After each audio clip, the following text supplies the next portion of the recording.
খুবই এক্সাইটিং একটা জার্নি।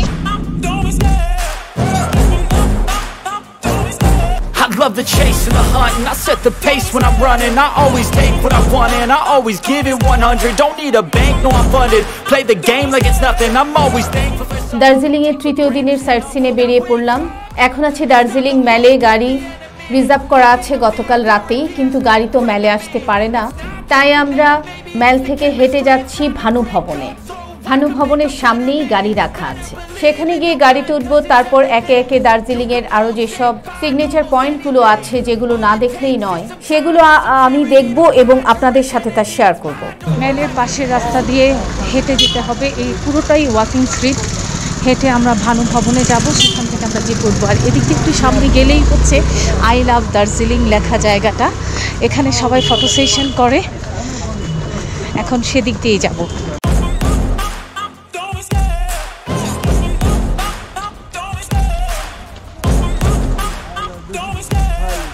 আমি এখন দাঁড়িয়ে আছি দার্জিলিংয়ের সেন্ট অ্যান্ড্রিউস চার্চের সামনে। এটি আজ থেকে 150-ও বেশি বছর আগে এই চার্চটি তৈরি হয়েছিল এখানে 1843 সালে, ব্রিটিশ পিরিয়ডে।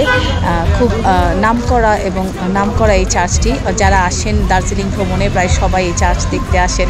আর যারা খ্রিস্টান ধর্মাবলম্বী তাদের জন্য তো এটি একটি গুরুত্বপূর্ণ জায়গা, সবাই এর ভেতরে যান। আমি বাইরে থেকেই দেখছি এবং আপনাদের দেখানোর জন্য এখানে দাঁড়িয়ে কথা বলছি। চার্চের অপোজিটেই ভানু ভবন নামে যেটি পরিচিত, এটা আসলে ট্রাইবাল কালচারাল একাডেমি।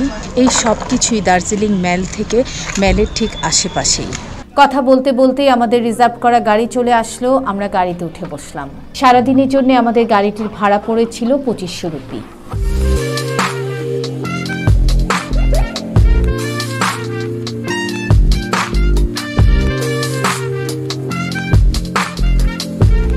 दादा ये रोड का नाम क्या है? আমরা এখন যাচ্ছি রোপওয়েতে। দার্জিলিং জুয়ের পাশ দিয়ে যে রাস্তা চলে গেছে সেদিক দিয়ে নিচে নেমে আসলেই রোপওয়ে রাস্তা। লেবং কার্ড রোড ধরে এগিয়ে যাচ্ছি। এক পাশে দার্জিলিংয়ের সব পাহাড় আর অন্য পাশে অনেক হোমস্টে দেখতে পেলাম, যেখানে টুরিস্টরা এসে ফ্যামিলির সাথেই থাকতে পারে।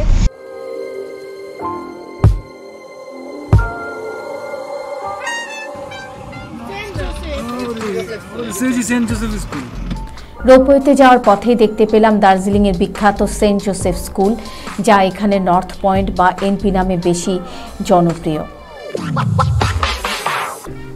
পৌঁছে গেলাম লেবংকার্ট রোডে তেনজিং ও গম্বুরকে। এখানে ছেলে মেয়েদের রক ক্লাইম্বিং ট্রেনিং দেয়া হয়। আমরাও এসে দেখলাম একদল মেয়ে ট্রেনিং নিচ্ছে। প্রথম এভারেস্ট বিজয়ী তেনজিং এবং গম্বুর নামে এই রক দুটি। এই হলো তেনজিং রক।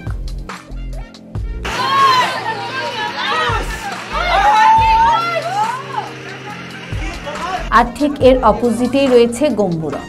রক দুটি রাস্তার দুপাশে একেবারে মুখোমুখি দাঁড়িয়ে আছে। चढ़ने के लिए पेमेंट करना पड़ता है? यहाँ पेमेंट ट्रेनिंग चल रहा है। ट्रेनिंग चल रहा है। पहले व्हाइट रोड डालना, पहले व्हाइट रोड। এখানে আসলে ট্রেনিং হচ্ছে। এক পাশে অবশ্য একজন বললেন যে 100 রুপি দিয়ে এখানে ট্রেনিংটা করা যায়, কিন্তু এ পাশে আবার কথা বললাম, তিনি বললেন যে এখানে শুধুমাত্র ট্রেনিং করানো হচ্ছে, আর কিছু না।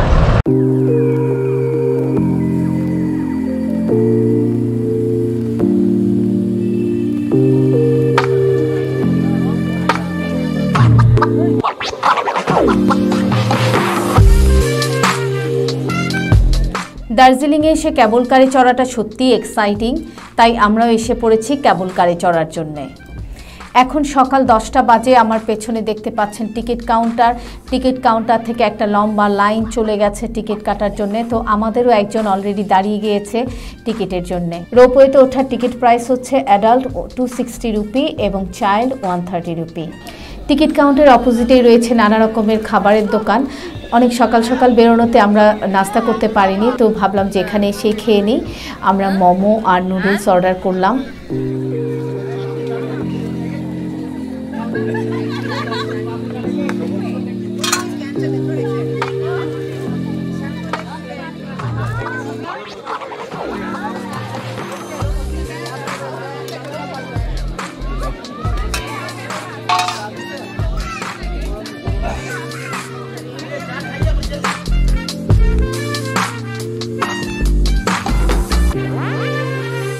मैगी नूडल्स खाइतेছি नूडल्स तो आगे में इधर आओ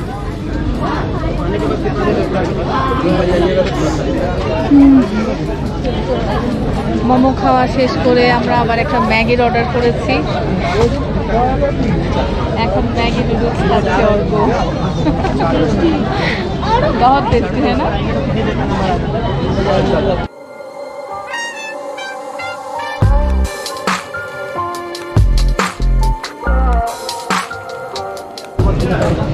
एक घंटा दाঁড়িয়ে থেকে লাইনে টিকিট পেলাম এখন ভিতরে যাচ্ছি চলো এখান থেকে আবার আরেকটা লাইন এখন রোপওয়েতে ওঠার লাইনে গিয়ে দাঁড়াতে হবে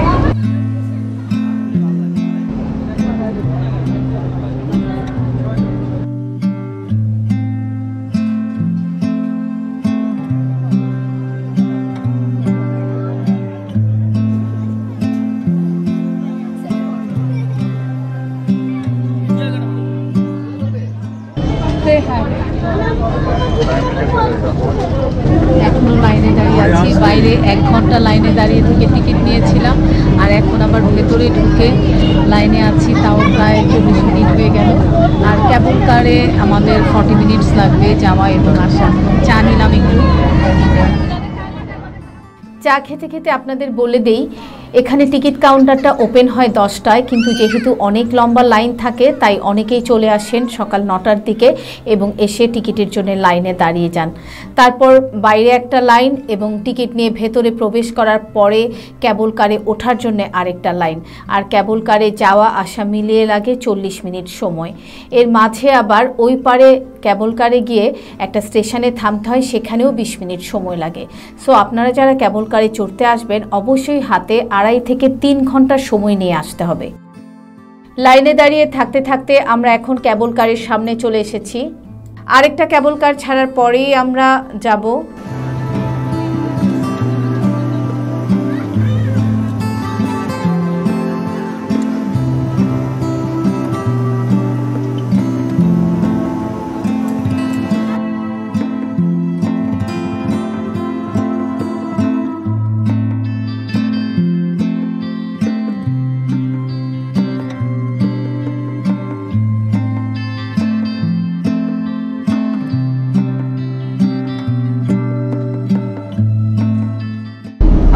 কেবল কারে উঠে বসলাম এখনো কিছুটা সময় অপেক্ষা করতে হবে তারপর একটা কেবল কার আসার পর আমাদেরটা ছাড়বে দার্জিলিং এর এই কেবল কারটি শুরু হয়েছে 21 মার্চ 1998 অর্থাৎ প্রায় 24 বছর আর এখন এখানে প্রায় 11টি কেবল কার সার্ভিস দিচ্ছে একটা রোড দিয়ে যাচ্ছে আর একটা রোড দিয়ে আসছে তো সেভাবেই ওয়েট করতে করতে আমরা প্রায় 2 ঘন্টা পরে এই কেবল কারে উঠতে পারলাম এখন বসে আছি কেবল কারের ভেতরে যখন স্টার্ট করবে তখন আবার আপনাকে দেখাবো এক্সাইটিং সব ভিডিও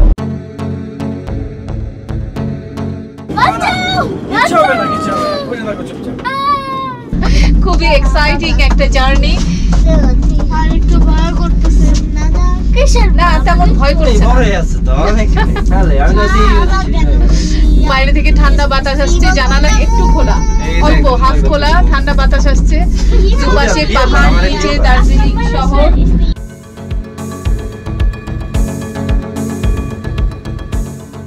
আমরা এখন একদম পাহাড়ের চূড়ায় আছি কেবল কারে বসে ধীরে ধীরে কেবল কারটা নিচের দিকে কার্ভ হয়ে নামছে এইমাত্র একটা কেবল কার আমাদেরকে ক্রস করে চলে গেল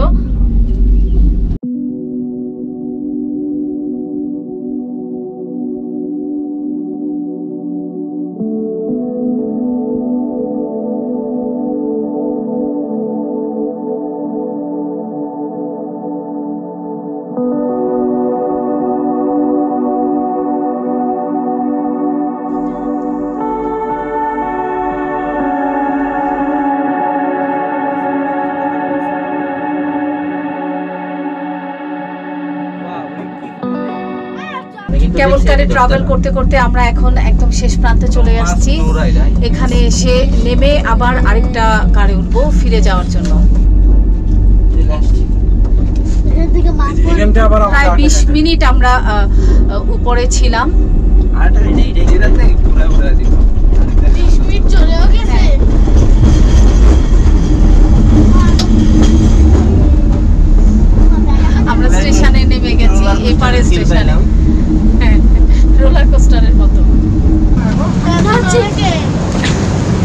এসে আমাদেরকে আবার নামতে হচ্ছে।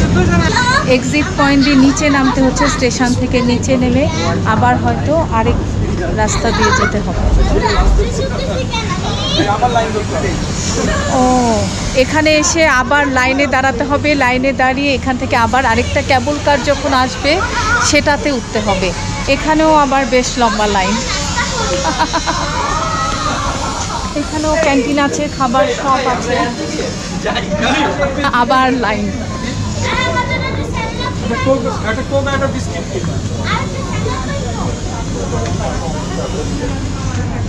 আবার দীর্ঘ লাইন, তবে এটা এত বড় না। এখানেও লাইনে দাঁড়িয়ে আবার আরেকটা কেবল কারে উঠে ফিরে যেতে হবে যেখান থেকে এসেছিলাম। এপাশের কেবল কারের যে স্টেশনটা সেটা আপনাদের একটু দেখাই। এখানে এটাও পাহাড়ের উপরে একটু জায়গার মধ্যে এই স্টেশনটা। এক পাশে বাগান, আরেক পাশে কিছু ছোট ছোট স্টল রয়েছে যে খাবারের, যেহেতু এখানে এসে ওয়েট করতে হয় সেজন্য এই স্টলগুলো দেওয়া আছে। আমরাও কিছু কিনে নিয়ে এসেছি দাঁড়িয়ে খাওয়ার জন্য।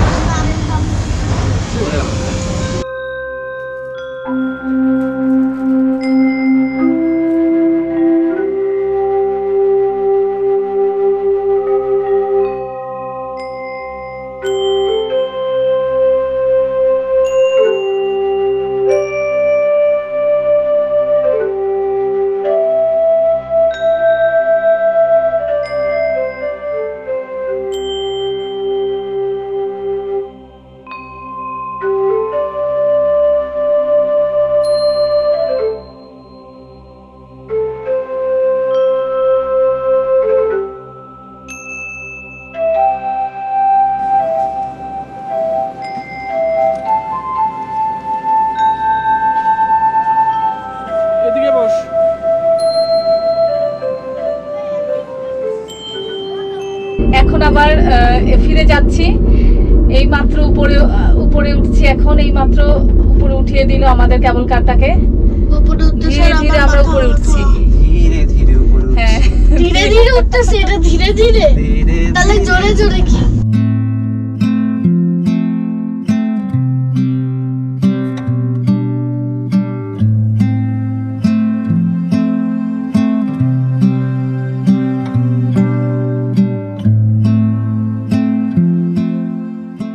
নিচে দার্জিলিং এর চা বাগান আর উপরে আমাদের কেবল কার। চা বাগান দেখতে দেখতে যাচ্ছি।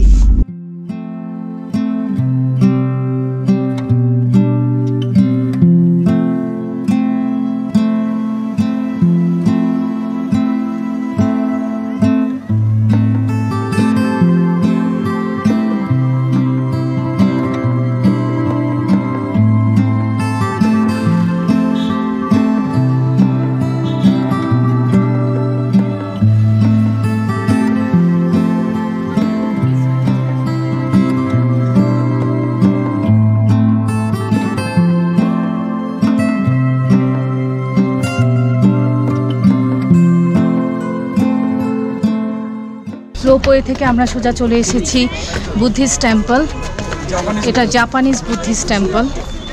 অনেক টুরিস্টের ভিড় আজকে এখানে, প্রচুর গাড়ি নিচে। তাই আমাদের গাড়ি অনেকটা আগেই নেমে গিয়েছে, আমরা হেঁটে সামনে চলে এসেছি। বিশাল বড় এই টেম্পলটা।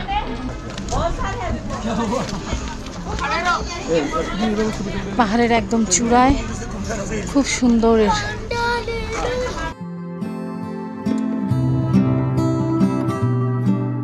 চারপাশে পাইন গাছ, তার উপরে টেম্পল। এখানে অনেক সিঁড়ি বেয়ে তারপর উপরে উঠতে হবে। চলো উঠি।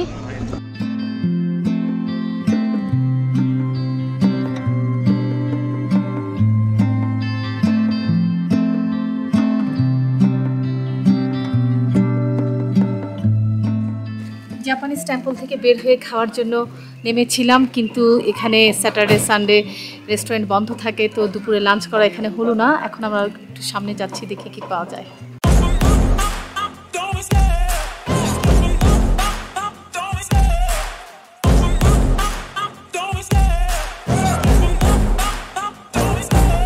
Love the chase and the hunt, and I set the pace when I'm running. I always take what I want and I always give it 100. Don't need a bank, no I'm funded. Play the game like it's nothing. I'm always thankful for something. Don't take for granted, stay humble. Now wake up, It's time to look at the enemy. Look in the mirror if he is no friend to me. It's not working out, maybe it's the chemistry. It's time to break up so I can make a better me. Better believe in your mind, cause it's everything. You can mold, shape, find almost anything. Batasia লুকের সামনে আমরা একটা ধাবাতে বসলাম দুপুরের খাবার খাওয়ার জন্য। এটা হচ্ছে এখানকার ভেজ থালি। আমরা একটা ভেজ থালি নিয়েছি এবং ভেজ থালির সাথে আবার আলাদা করে আমরা ডিম নিয়েছি, চিকেন নিয়েছি। ভেজ থালিতে আছে আলু পোস্ত, ডাল, আলু ভাজি, মিক্সড ভেজিটেবল, সাথে পেঁয়াজ। আমরা সাথে নিয়েছিলাম চিকেন আর অমলেট। আমার আজকের ভিডিও এখানেই শেষ করছি। আশা করি আমার ভিডিওটি ভালো লেগেছে এবং ভিডিওটি ভালো লাগলে লাইক, কমেন্ট, শেয়ার করতে ভুলবেন না। আর যারা এখনও আমার চ্যানেলটি সাবস্ক্রাইব করেননি অবশ্যই আমার চ্যানেলটি সাবস্ক্রাইব করে বেল বাটন প্রেস করে রাখবেন যেন নেক্সট ভিডিও আসার সাথে সাথেই নোটিফিকেশান পেয়ে যান। তো সবাই ভালো থাকবেন, সুস্থ থাকবেন। আল্লাহ হাফেজ।